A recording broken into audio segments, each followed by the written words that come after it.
The Galaxy M10 is Samsung's new budget smartphone in India, priced at 8990. The phone has a new Infinity V notch display and dual rear cameras.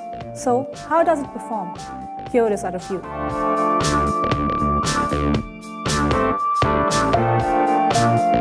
This is a good-looking phone with a glossy polycarbonate back design. I like that it is easy to hold despite a large 6.22-inch screen. The phone sure feels premium for its price. The HD Plus display is vibrant with decent viewing angles. It sports a small V-shaped notch on top, though there is no way to disable it. There is no fingerprint scanner, which was a huge disappointment for me.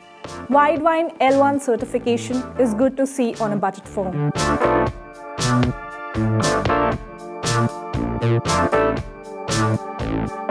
The camera, I would say, is just about average and performs similar to devices in this segment.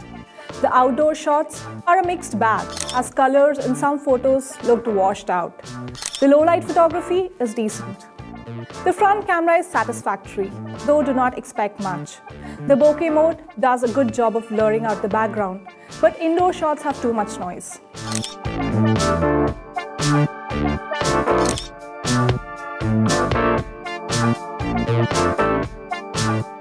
I was impressed with the performance of Galaxy M10. It is not the fastest, but does not lag when it comes to daily tasks, such as making calls, listening to music, watching videos. But it does slow down when playing graphics-heavy games such as Asphalt 8 and Relic Run.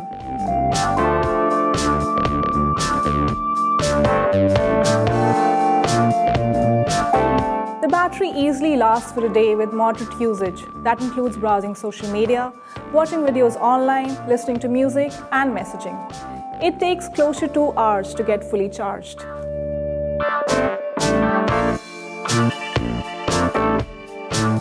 So, what's our verdict? Samsung Galaxy M10 is a good option considering the overall performance, display, and a reliable battery. The camera is decent as well. Galaxy M10 will face tough competition from Realme C1 that comes with similar specifications and Xiaomi Redmi 6 series.